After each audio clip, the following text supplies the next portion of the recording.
Bonsoir, bonjour, bonjour et bonsoir selon où se trouvent les personnes. Alors attendez, je vais me mettre en mode présentation. Alors ce que je défends le Cacao d'Haïti, puisque principalement, bon je ne sais pas, tout le monde ne nous connaît peut-être pas, peut-être notamment les gens qui sont en Haïti. Peut-être que les gens qui sont en France connaissent davantage et Éthiquable, parce que quand ils vont faire leurs courses, ils trouvent nos produits dans les rayons. Ils sont peut-être davantage connus en France. En tout cas, ce qui m'amène aujourd'hui, moi, pour parler de coopérative, c'est ce que vous voyez à l'écran, c'est-à-dire 2 tablettes de chocolat. L'une sur la marque Éthiquable et qui est vendue en grande distribution en France, mais aussi en Belgique, en Allemagne, en Espagne et en Belgique, voilà, mais en grande distribution, et puis l'autre qui est la marque Terra Etica, qui elle est vendue en magasin spécialisé, notamment chez Biocoop. Si certains d'entre vous font leurs courses chez Biocoop, vous la trouverez, vous l'aurez certainement remarqué chez Biocoop. Donc c'est du cacao de la Fécano que nous achetons maintenant et commercialisons sous forme de chocolat depuis plus de 12 ans. Comme vous l'avez peut-être remarqué, dans le rayon du chocolat aujourd'hui, des cacaos d'origine, c'est quand même assez rare, c'est quand même assez nouveau. Hein. Ça se fait principalement chez des chocolatiers fins, etc. Mais dans le grand public, dans le marché, dans le grand marché, l'idée de chocolat d'origine est quelque chose d'assez nouveau. Et voilà, le commerce équitable y a contribué. Éthiquable, on y a contribué. Et on est assez content d'avoir pu, comme ça, installer l'origine Haïti, qui est présente dans plus de 8000 points de vente, où on arrive à donner une image qualitative de ce qui se fait en Haïti, d'une belle production qui est ce cacao de terroir avec ce goût particulier, ce cacao de variété ancienne qui est en Haïti depuis la nuit des temps, qui est le fruit du travail de paysans dans des systèmes de production complexes comme vous les connaissez, et qui donne un cacao aromatique qui mérite d'être connu. Et je dois vous dire que c'est l'une de nos meilleures ventes. Nous achetons 250 tonnes de cacao par an à la Fécano, donc vous voyez que c'est quand même quelque chose d'assez important. La Fécano, grâce à ces ventes-là, la Fécano a aussi un autre client qui est Valrhona, que vous connaissez peut-être, qui est, puis quelques petits clients, mais en client d'importance, Valrhona qui est un chocolatier de couverture pour les artisans, et tout cela fait un chiffre d'affaires qui dépasse $1 million. Oui, donc c'est quand même conséquent pour une coopérative paysanne qui fait ce travail. Et ces 2 tablettes que vous voyez, ça représente quand même 1,5 million de tablettes par an. Donc vous les trouvez au rayon bio, et donc on fait activement la promotion d'Haïti et du cacao d'Haïti sur les marchés en Europe. Éthiquable, eh bien, c'est une coopérative également. Hein. Le thème aujourd'hui, c'est une coopérative. Donc, nous, on a une certaine légitimité aussi à parler de coopératives et de collaborer avec des coopératives dans le monde entier, parce que nous sommes une SCOP, c'est-à-dire une coopérative de salariés. Aujourd'hui, Éthiquable, c'est 150 salariés, dont 100 de ces salariés sont sociétaires et propriétaires donc, de l'entreprise. Donc, c'est une société qui appartient donc, à ces salariés, qui participent aux assemblées générales et définissent les orientations de l'entreprise. Et les décisions se prennent selon le principe de un homme, une voix, indépendamment du capital détenu, comme ça se fait dans les scopes de manière habituelle. Nous avons la particularité de travailler en appui à des organisations de producteurs, donc 70, maintenant 80 coopératives d'ailleurs. Notre particularité est de faire un commerce équitable qu'on dit exigeant, c'est-à-dire qu'on fait le choix de travailler uniquement avec des coopératives de producteurs, de petits producteurs, pas des plantations, des choses comme ça. Et nous faisons ce travail de préfinancement de récolte, d'achat direct auprès des coopératives, de prix qui se veulent vraiment impactants, et puis d'un travail de terrain, d'accompagnement avec une équipe aujourd'hui de 9 agronomes qui tournent et qui donnent un appui, les uns étant basés à Paris, une équipe basée en Amérique latine, au Pérou et en Équateur, une équipe basée à Madagascar. Voilà, pourquoi ça n'avance pas? Allô? Allô, on voit toujours que les tablettes éthiquables. Hein, ah bon? On ne voit pas les autres. C'est-à-dire que ça fait comme chez Yolène tout à l'heure, vous voyez. Oui, ça fait comme chez Yolène. Donc, il faut juste cliquer dessus. Ben moi, je suis à la 4e slide. Hein. Vous êtes toujours à la première? Toujours la première. Ah, mais c'est moche, ça. Comment je vais faire alors? Et moi, j'ai toujours. Au bas de la page à droite, la partie présentation n'est pas cliquée, mais la partie éditée. Parce que quand on voit l'écran, en bas, il y a ce qui est activé en gris foncé. Ensuite, il y a les 4 symboles, les 4 carrés et la partie. Le symbole pour la présentation est complètement à droite, avant le volume. Donc, on pourrait jouer avec ça, comme ça. Ou bien vous cliquez directement à gauche sur le numéro 5, numéro 6. Bon. Et là, je clique sur le numéro 7, vous le voyez? Non. Le problème, c'est que c'est la transmission jusqu'à vous qui est un peu lente. Ouais, mais je pense aussi que Yolène n'a peut-être pas fermé sa présentation. Est-ce qu'elle a arrêté son partage d'écran? Oui, je pense que oui.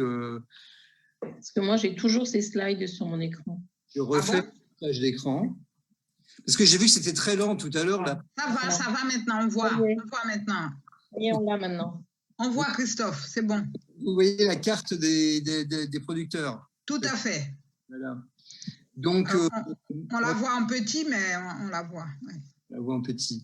Et puis là, vous la voyez en grand? Non? Oui, c'est mieux, c'est mieux. C'est bon. On va continuer. Je disais que, bon, voilà, je parlais d'étiquable, j'expliquais comment on fonctionne, ce que nous sommes, et donc on travaille principalement dans le cacao et le chocolat, le café, le thé, le sucre, beaucoup pour l'Amérique. Et on fait ce travail d'accompagnement des producteurs. C'est l'ensemble des coopératives de. Elles sont réparties sur une dizaine de pays, donc Haïti, Côte d'Ivoire, Nicaragua, Équateur, Pérou, Bolivie, Madagascar. On fait un travail d'accompagnement d'organisations de producteurs dans l'ensemble de ces pays. Je viens de changer la slide. Est-ce que vous la voyez? C'est bien, c'est OK. Vous la voyez? Quelle raison du succès de la FECANO qu'on voit? Ah, voilà. Quelle raison je me suis dit que c'était intéressant de se poser cette question parce que, tout à l'heure, Maxime le disait, présentait la FECANO en soulignant le succès. Je crois qu'on peut dire que c'est une organisation qui a un certain succès. Hein. J'annonçais le chiffre d'affaires tout à l'heure, les quantités développées. Ils sont plus de 3000 producteurs aujourd'hui associés à la FECANO. C'est un modèle qui fonctionne et je crois que c'est quelque chose qui dénote, qui ressort en tout cas du paysage coopératif haïtien, et je trouve que c'est intéressant de se poser la question de quelles sont les raisons du succès de la FECANO. Alors moi je donne les miens, moi je suis finalement l'acheteur de cette coopérative et je donne ma vision. Je suis passé à un autre slide qui dit le produit d'une histoire. Très bien. Donc il y a deux photos coopératives telles qu'on les a trouvées, nous, quand on a commencé à travailler en 2007, en 2008. C'est vrai que ces coopératives-là, moi, ce qui me frappe, c'est que les membres de la FECANO, elles ne datent pas d'hier, elles sont le produit d'une histoire. Certaines sont nées dans les années 50, d'autres sont nées dans les années 80. En tout cas, nous, quand on est arrivés, elles existaient et elles avaient une activité centré sur la collecte de cacao naturel, de cacao séché, de cacao traditionnel, c'est-à-dire du cacao non fermenté, comme ce que vous voyez sur la photo là dans la balance. Et c'est-à-dire qu'elles avaient pour fonction de collecter du cacao destiné aux exportateurs. Donc elles faisaient le même rôle que font les intermédiaires, donc les spéculateurs et les voltigeurs, comme on dit en Haïti. Et elles vendaient aux exportateurs avec une faible marge, mais quand même, elles avaient une activité, elles achetaient, elles vendaient. Et elles avaient quand même une histoire, elles avaient une pratique de l'économie, elles avaient une pratique de gérer une caisse, elles avaient une économie qui fonctionnait, notamment celle-ci, là, à Port-Margot, qui fonctionnait bien. Alors, c'est vrai que peut-être il n'y avait pas une vraie implication des producteurs, c'est vrai que c'était plutôt, à cette époque-là, je crois, plutôt quelques notables du bourg qui géraient la coopérative. C'est que par la suite qu'ils ont réussi davantage à vraiment mobiliser les producteurs, mais en tout cas, on partait de ce socle, voilà, donc ce sont des coopératives qui s'inscrivent dans une histoire. L'implication et le talent de leader coopératif, La Fécano, très clairement, enfin encore une fois, c'est ma lecture, elle a pris ce chemin et cette trajectoire grâce à, entre autres, à une personne qui est Guito Gillot, qui fait partie de ces personnes qui sont impliquées pour la coopérative, pour le mouvement coopératif de son pays.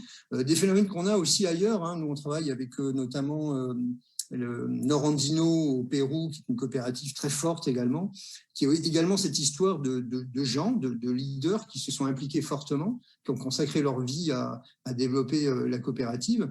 Et j'ai envie de dire que Guito fait partie un peu de ce profil. Donc, il a mis à disposition des organisations paysannes de la région ses compétences et son dynamisme pour faire monter la Fécano en puissance. D'autres personnes aussi, d'autres leaders, là, on a une réunion avec Sergius Joseph de Capup à Port-Margot, qui est une coopérative extraordinaire, avec une personne aussi vraiment qui a une vision. Vous voyez, c'est ces gens qui ont une vision pour leur territoire, pour leur organisation, qui ont voyagé quand il y a la République dominicaine, quand il y a en Amérique latine, et qui ont vraiment su créer une dynamique, impliquer les gens, mobiliser les gens et faire en sorte que cette coopérative, comme je disais au départ, était peut-être plus une coopérative entre guillemets de commerçants avant 2008, est devenue une vraie coopérative où les paysans s'impliquaient et participent. C'est particulier parce que c'est vrai qu'il y a en équipe qui travaille sur des sujets difficiles. C'est plus difficile de travailler sur le riz, sur la banane, sur le vivrier sous forme de coopérative que avec un potentiel aussi important que le cacao. Parce qu'il y a d'abord, il y a un vrai besoin. Hein, c'est-à-dire que les gens, s'ils ont créé, les cacaoculteurs, s'ils ont créé des coopératives au départ, c'était parce qu'ils avaient besoin de valoriser le cacao, ils avaient besoin de le vendre, ils avaient besoin de chercher de la valeur ajoutée. Tout à l'heure, Maxime disait très bien que c'était extrêmement faible, puisque dans la première période, le cacao était acheté à des prix très bas, et qu'aujourd'hui, en fait, la Fécano a un vrai modèle économique qui permet d'avoir un vrai impact économique, et ça, c'est un vrai levier qui, je crois, facilite la possibilité de voir émerger et exister une coopérative, même dans un contexte haïtien parfois assez difficile, il faut bien le reconnaître. Oui, alors le moteur de ce dynamisme économique, ça a été le passage, un certain nombre d'entre vous le savent, du cacao séché au cacao fermenté. C'est-à-dire que le cacao haïtien, au départ, il était simplement séché au soleil par les paysans et il était exporté par des exportateurs vers le marché de masse, vers le marché des chocolats d'enrobage, notamment vers les États-Unis. Donc un chocolat plutôt bas de gamme et un cacao plutôt mal payé. C'est ce que font toujours d'ailleurs les exportateurs aujourd'hui. Et on était dans une situation, on est, je pense, toujours un peu dans cette situation, où en tout cas dans le nord d'Haïti, il n'y a qu'un seul exportateur. Alors ça, c'est quand même des situations un peu exceptionnelles, où un seul exportateur exporte l'ensemble du cacao avec une chaîne traditionnelle de collecte, avec très peu de valeur ajoutée. Tout à l'heure, Maxime donnait le prix d'un demi-dollar ou de 25 centimes de dollars le kilo. Aujourd'hui, la Fécano collecte son cacao à plus de 2,50 $. Donc, effectivement, il y avait un grand gap. Et en passant du cacao séché au cacao fermenté, comme vous le voyez, c'est du cacao qui est donc collecté sous forme en pulpe, après écabossage de la cabosse, donc le cacao avec sa pulpe est mis dans des caisses, comme on le voit dessous, pendant 4 à 5 jours pour être fermenté. Et c'est une étape importante pour révéler les arômes du cacao et pour accéder à des marchés exigeants de chocolatiers pour faire un chocolat de qualité et a plus rien à voir en termes de prix et de revenus. Alors, toujours mon écran. Vous m'entendez toujours? Vous êtes toujours là? Oui, on vous entend, Christophe, mais on ne voit plus d'écran. Oui, voilà, l'écran, c'est bon. Là, vous le revoyez? Oui, on le revoit, oui. Moi, ça bloque, je ne sais pas pour quelle raison. Là, vous voyez une autre image? En tout cas, on a l'image et on est 4, c'est bon. On a le projet d'accompagnement. Autre le projet d'AVSF depuis plus de 10 ans. Ouais, qui est un accompagnement. Il y a des ravines qui parlent en même temps, des ravines à Benz, s'il vous plaît. Il faut arrêter des ravines. Donc, je disais, le projet AVSF dont AVSF s'est exprimé, un projet d'accompagnement, enfin, qui est intéressant parce qu'il y a ce savoir-faire d'AVSF dans la subtilité, d'accompagner les producteurs, de ne pas faire à leur place, d'amener à la fois accompagner, former, orienter les choses, que ce soit les aspects techniques, les aspects de gestion, les aspects de qualité, sans pour autant se substituer. Et voilà, c'est quand même le résultat d'un projet de développement qui a fonctionné. Et enfin, je dirais l'appui du commerce équitable, parce que finalement, la viabilité de cette expérience est liée au commerce équitable dans lequel nous sommes engagés tous. Et grâce à des prix plutôt rémunérateurs, puisque là, vous voyez à l'écran la courbe de prix. C'est la courbe du prix du marché international du cacao qui, elle, a varié autour de 3 000 à 2 000 $ la tonne. Elle était plutôt autour de 2 000 $ la tonne à la bourse de New York au cours de ces dernières années. Et l'Africano, nous, les cacaos que nous achetons sont à 4 000 et maintenant à 4 200 $ la tonne. Donc, il y a une grande différence. Et vous voyez là le schéma des prix. Que je vous détaille en quelques secondes. Le prix de la bourse de New York est environ à 2 300 $ la tonne aujourd'hui pour du cacao fermenté.